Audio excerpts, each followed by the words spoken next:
the top team, to the top ladies of distinction, and to top teams of America, and to our guests on today. I want to greet you all in the name of Jesus Christ. And I also want to thank all of you for giving me this auspicious opportunity to speak an encouraging word to these graduating seniors. I say thank you very much.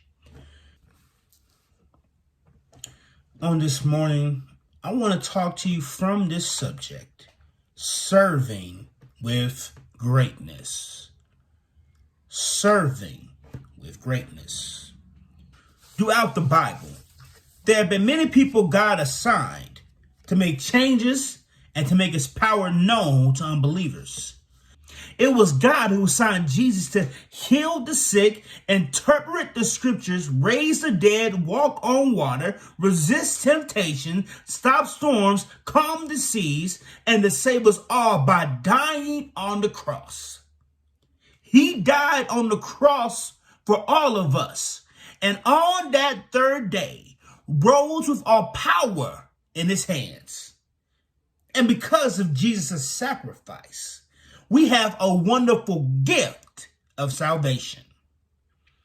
However, not only in the Bible does it show that God assigned people to do amazing things, he also assigned people in history to do extraordinary things. It was God who assigned the Reverend Dr. Martin Luther King Jr. to be a leader and fighter for the rights of all people. King, who was a 26-year-old PhD scholar, was chosen to lead the Montgomery bus boycott, and because of the success of the boycott, led to many other successes in the South, which included Birmingham and Selma, just to name a few. It was God who assigned Medgar Evers to be the field secretary of the NAACP in Jackson, Mississippi. Although his life was cut short, he was determined to give his life so that the generation after him will have the right to vote. It was God who assigned Rosa Parks to not give up her seat on that bus. With her bravery, she became the heroine of her time, and the bus system of segregation was destroyed. And it was God who chose this man who had eloquence, character, intelligence, and integrity. His name is Barack Obama. And brothers and sisters, we all must admit, he did an excellent job as president of the United States of America.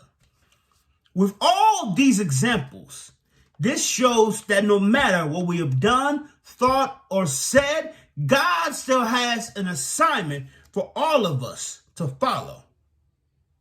So, with this in mind, how can you serve with greatness? I'm glad you asked. Number 1, speak out. Proverbs chapter 31 verses 9 says, "Speak up and judge fairly. Defend the rights of the poor and needy." When God gives you an assignment for your life, you cannot choose if you want to accept it or not. You have no choice but to follow the assignment that God has set before you. God has given us all the assignment to speak out against racism, discrimination, violence, sexism, misogyny, poverty, injustice, bigotry, and even war. It won't be easy, but with God, we can and we will do this assignment. For if God be for us, who can be against us? Number 2, move with the power of God. Whenever you get discouraged or frightened with the assignment that is set before you, God has given you the power to conquer whatever comes your way.